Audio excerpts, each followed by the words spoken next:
nin siyaasadda ku jiray in muddo heerar kala duwan ka soo gaaray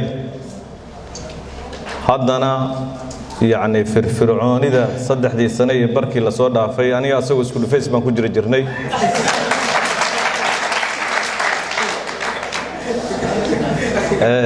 waa is soo qaybinay laakiin waxa muhiim noqotay in deegaankii laga soo jeedayna hadduu fool xun yahay hogaamiyihiisuna waa fool xumaanaya anigu deegaankiina soo diyaar deegaankiina ku soo noqono la nadiifiyo meel dadka hogaamiyaasha ama tartanka ku jiraahi ay u nasab sheegan karaan ku faani karaan aan la dhahayn deegaankiina waa kala qaybsan yahay qabiil baa la isku dirirayaa maamul xumaa ka jirta waa la kala fadhiyaa intaasaan ku dadaalaynay marka hadda waxay noqotay garoon lagu soo dego oo siyaasiyiinta adigoo kala u diyaar garoobayay waxaan rajaynaynaa sanadkan kursiga waa ilaa xad waa hubna in galmudug ay qaadanayso waxaan rajaynaynaa ninkan cabdiraxmaan aan runtii waa soo sabray dhowr jeer tartan waa ka qayb galay markaan in la tijaabshaan aaminsanaanu markaan kursiga lagu fariisiyo dadka reer galmudugna garbaha u noqdaan asaguna nin hogaamiya inuu yahay ha ogaado galmudug waxaan rabnaa gar iyo gardarraba inuu taageero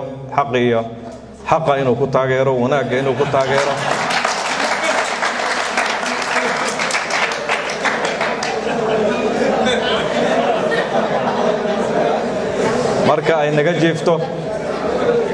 marka ay naga jiifto iyo markay noo joogtaba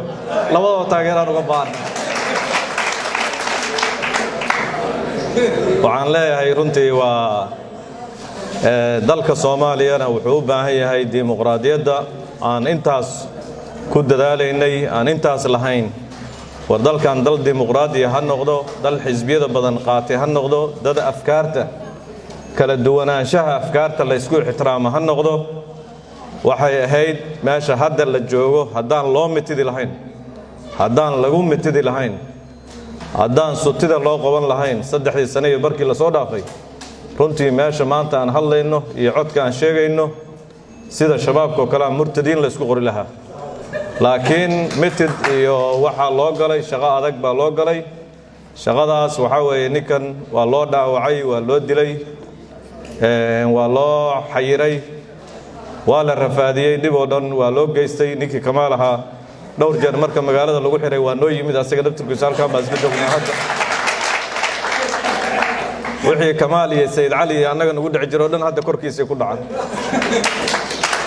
waa nin dulqaad badan dhawarkiisa wax badan buu xambaari karaa Soomaaliya inuu xambaari karana miisanahay waxa ku rajaynayaa guul baan ku rajaynayaa Cabdiraxmaan soo dhaw waa maasanta